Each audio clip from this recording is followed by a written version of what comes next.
long story short, and even at the suite that they put me up at because I was doing a show at the casino. Yeah. Fancy suite with big windows and big blinds. Sure. You close the blinds, but guess what? There's one little part of the blind Always. that was open. And guess where that's shown? The top third of the bed. It was unbelievable. I go home and I hit up my IV nurse lady friend that pumps me filled with vitamins and hydration. This is very relatable, guys. I know you all probably experienced being put up in a nice suite at a casino and then your IV girl. Right. And I'm not bragging. It's just, No, it's awesome. There's levels to it. It's awesome. William alone has put out more comedy than in the last 5 years plus than Chappelle, Loui, Bill Burr, Segura, Bert Kreischer combined. So Tony Hinchcliffe recently appeared on Duncan Trussell's podcast, and it turned out to be a very interesting episode. Not only because Tony doesn't really do a lot of shows or podcasts that's not his own, but because the whole time he was saying some wild stuff. And it basically turned out to be an episode of Tony self-praising, talking about how rich he is, and even going as far as comparing Kill Tony to late night television. Basically showing how massive his ego has gotten and how out of touch he is due to the recent success. But the one thing that really caught my attention was how he was essentially trying to erase his co-host Brian Redban from the picture, because while talking about the show, he was making it sound like if he alone built the entire show from the ground up. Luckily, I have a show that's mine, and I evolved it to what I love. And I kept it I keep it exciting for me. It's all me making the decisions of who you see, when you see them, other than the bucket.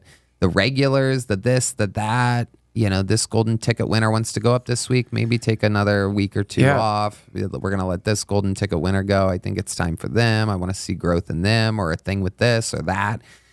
I keep it interesting for me. I've just finished this Vince McMahon documentary. Did you watch it? And when it comes to Duncan, it was interesting watching him interact with somebody like Tony versus somebody like Ari Mahdi, who he had on very recently, because when he was talking to Ari, his natural curiosity and interest in the conversation and Ari's journey going from Estonia to America's comedy scene made the whole conversation very engaging and, again, very interesting. But with Tony, for some reason, it felt more like if Duncan was unintentionally trying to treat him like if he was the most amazing comedian in the world, being overly nice and letting Tony's ego steer the conversation the whole time. And funny enough, one comment put it perfectly, saying that it was, 1 hour and 30 minutes of Tony telling us how great he and his show are. And I have to agree with that. That is a perfect way to summarize the whole thing. Now, let me cut to this. Can you pull this up?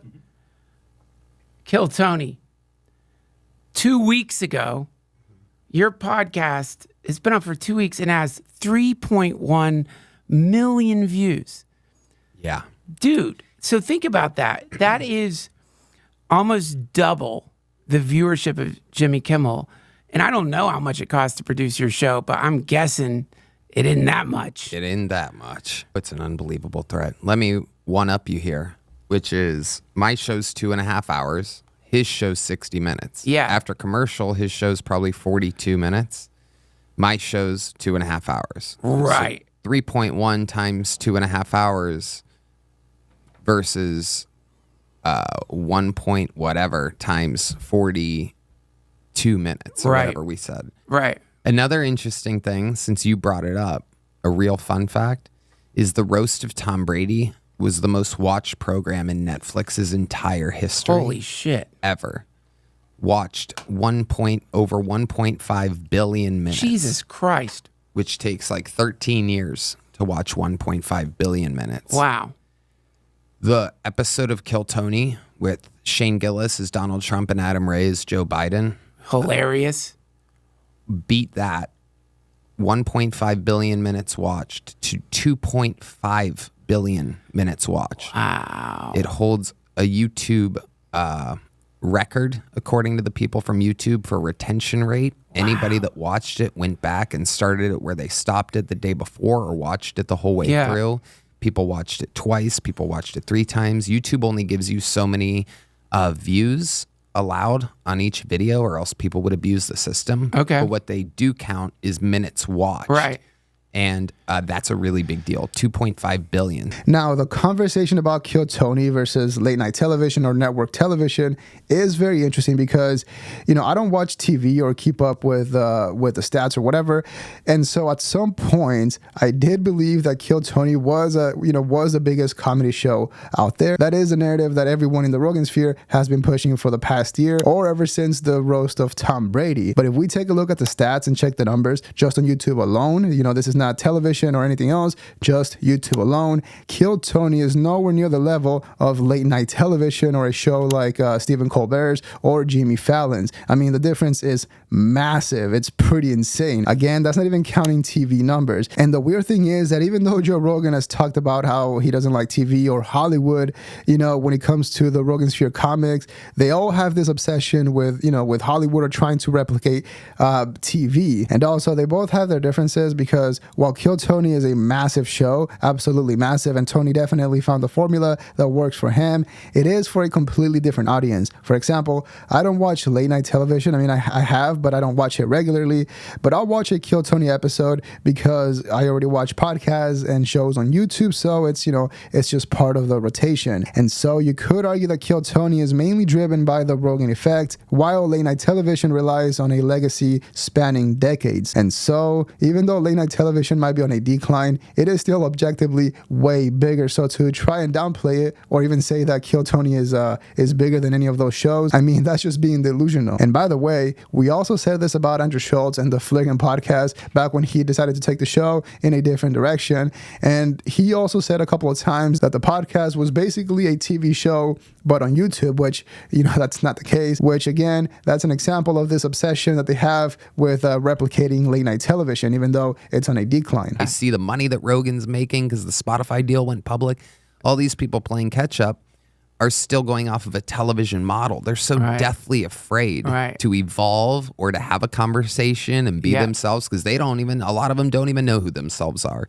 Whether it's a politician who's been politicianing, whether it's an actor that's been acting, these people have no idea who they are, and they're often not healthy. They're not pure, it's like they don't work out. They're medicated up because they're listening to their doctors, and they're barely holding on for dear life. Right. A little bit more Adderall for energy, a little bit more of this to mellow it out, a little bit of this to do that, a little bit of this to do that. They have, they're. You just described my morning of. And it's so interesting because it continues to grow, and to think that, that I have this comedy thing, right? Like kind of like, let's just make believe here and say that the Kill Tony universe is the new Comedy Central.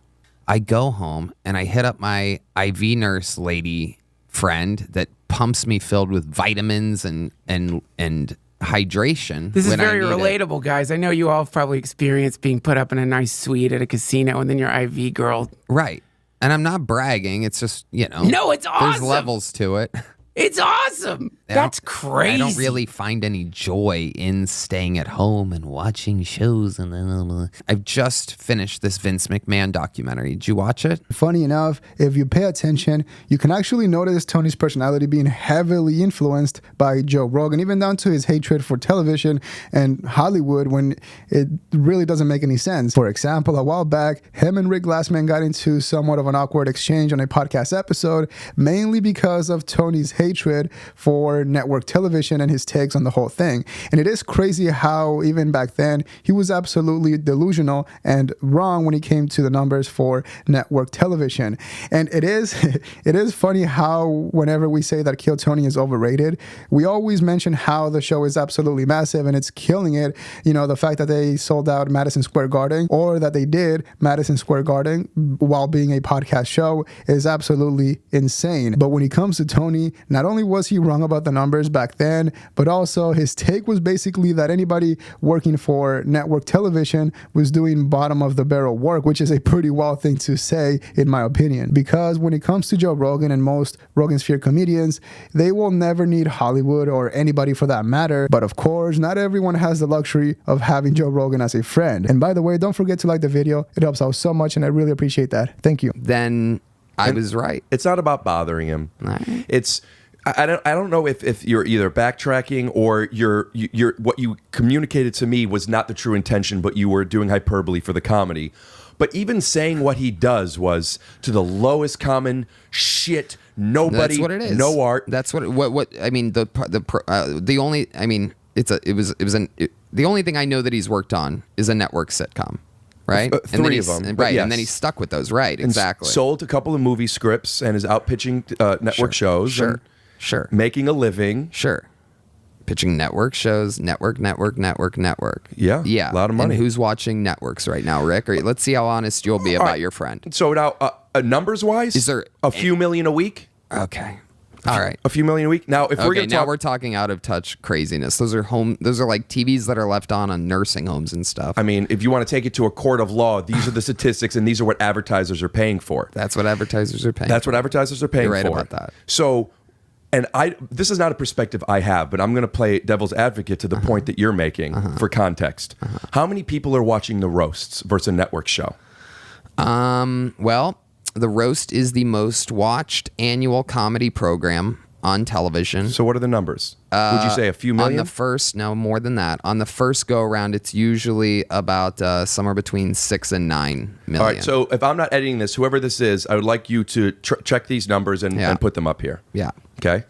Yeah. The Roast of Charlie Sheen was the what was the most recent one? The Alec Baldwin one. Yeah. The one that just came out. Yeah, I'm not sure how that one did. Okay, now I have fun watching those things. Clearly, again, this is another interesting, because if we're going by the court of laws, you would say cable numbers are obviously extremely down compared to ever before. And now looking back, there is a chance that he was simply trying to avoid any disagreements with Tony and was just trying to have a friendly conversation, because even when Duncan jokingly told Tony that he was being unrelatable, Tony basically brushed it off, didn't engage, and basically said that it was true. Now, let's be real. There's nothing wrong with friends helping out friends. I mean, we all know that is how the industry and the world works. And if anything, it does show you how tight-knit the comedy scene can be. And it is also what Joe Rogan has been known for, putting people on. I mean, that is why the Rogansphere is a thing. These are his close friends who, although they might not be the funniest or the most talented on paper, they are some of the biggest comedians at the time. However, the biggest difference between Tony and one of the first Rogansphere comedians is that when it came to the Rogansphere comics, they would actually be thankful and give credit where credit was due. But with Tony, he's not just riding the wave of his success anymore, and now it's starting to sound like he actually believes that he shaped the comedy scene and that he built Kill Tony by himself. What is your philosophy when it comes to showmanship, when it comes to putting on a show? Because you do have what appears to me to be a very crystallized, very strategic, very smart methodology when it comes to putting on a show. And I'm just curious if you could articulate what that is. Well, the machine runs, right? Over the years, the format, I've evolved it to so that I don't have to prep anything, right? I don't have a monologue. I don't do my material. The stand-up Tony and the host Tony are two different guys. So I built the format so strong that I can just plug and play, right? Right. I kind of feel like it's my Millennium Falcon, right? Cool. And I'm Han Solo, and I know how to fix things if it goes wrong, but I can just jump in and lower the ramp and jump in and escape any second. And my thing is, and I think this is the sign of any good host, is you make it about who's on. Right. I try my hardest, even though during their 60 seconds, sometimes I have to fix something, or I notice something's off, or something I have to whisper to Redban or a producer or whatever, to do something or to keep an eye on something, or what's this, or where are we at, or what's going on, what time is that recording, is that going, is this, there's so many different variables that, like a pilot, you have to pay attention to. So once again, one of the things that really caught my attention was the lack of credit to the one person who actually helped build Kill Tony from the ground up, Brian Redban. In fact, Redban actually helped launch a lot of the podcasts that we see today, including the Joe Rogan Experience. So because of that, it is wild that the only time that he was mentioned the whole time was in the context of Tony getting annoyed, and how even though there are a lot of distractions going on, like Redban or the producer or whatever, he still manages to perform and be a killer. I mean, that's not the nicest way of mentioning your business partner or the show's co-creator, because from what I remember, and I could be wrong, I thought the show was like a 50-50 partnership, you know, between Redban and Tony, but there is a chance that that isn't the case, because going off of what Tony said, it sounds like he is the one making all the decisions, calling all the shots, steering the ship, and potentially the one with, you know, majority ownership of the show, which is pretty crazy because, you know, now looking back, if Tony was the only one making or calling the shots from the beginning, there is a high chance that the show right now would be called Hinchcliffe's Notes. And from what I remember, it was Redban who stopped that from happening. And then it all clicked. It's like, oh my God, I'm taking someone on the road who's been on The Tonight Show countless times. Every week. He's put out, you know, William alone has put out more comedy than in the last 5 years plus than Chappelle, Loui, Bill Burr, Segura, Bert Kreischer combined. Yeah, man. There's no question about it. He's so funny. At about 7 or 8 minutes, and he's being funny the whole interview. We know how to do the dance. So this is like, this territory that we're in here, and this is Mitzi territory.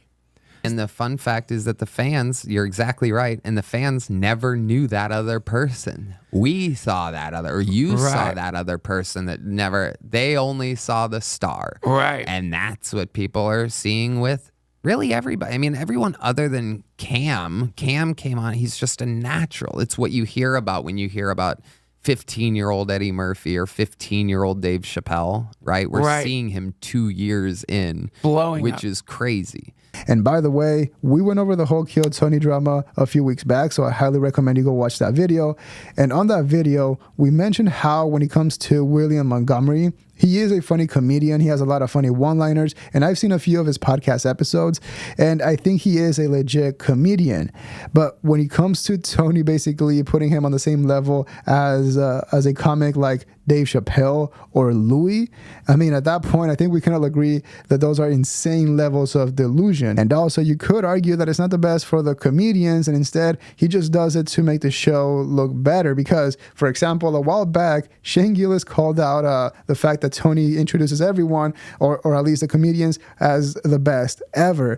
And it does put a lot of pressure, you know, not only on the comic, but also on the audience, because, you know, they're expecting to see the best comedy ever. And so if a joke is not the best, some might feel the pressure to still laugh so that they can go along with the show. And for the comedians, for the regulars, it puts a lot of pressure because they're basically expected to do very well every single time, which is unrealistic when it comes to stand-up comedy. But on top of that, Tony's claim that William has put out more comedy than all those comedians combined is pretty wild. And what's really funny, if you notice, Tony didn't include Joe Rogan on that list of all the comedians that William was putting out more comedy then. So that's the part that I can control, is the bookings. And with that part, you know, a lot of people talk about the growth and the evolution of the bucket pools, but one thing that I take great pride in is the growth and evolution of who I have at the table with me. Maybe I'm introducing them to someone or something that they've never heard of that's folklore in a comedy world, or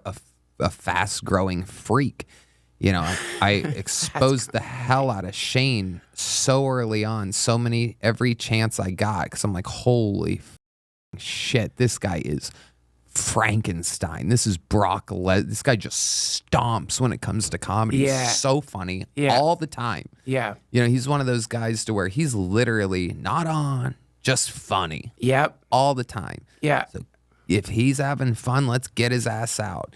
You know, these guys, there's so many of them. Now, we have mentioned this in the past, since, you know, this is not the first time that Tony has tried to take credit for putting on Shane Gillis or Tim Dillon. Yes, he has said that before, but the fact that he keeps repeating the same thing makes me think that he actually believes that his show was responsible for Shane's success. Otherwise, why bring it up? And also, it was at a time when everyone was doing each other's podcast. And if that's the case, that is a perfect example of how Rogansphere comedians think, because a lot of people disagree when I say that Tony is a Rogansphere comedian, but he 100% is. And also keep in mind that whenever we use the term Rogansphere comedian, it's not to try and diminish anyone's work. In fact, most Rogansphere comedians were already legit comics before they met Joe Rogan. However, what actually happens is that whenever they meet Joe Rogan, they become good friends and have access to his audience. They completely blow up and take their careers to another level. But then somewhere down along the journey, they completely forget that it was mainly because of Joe Rogan and his audience,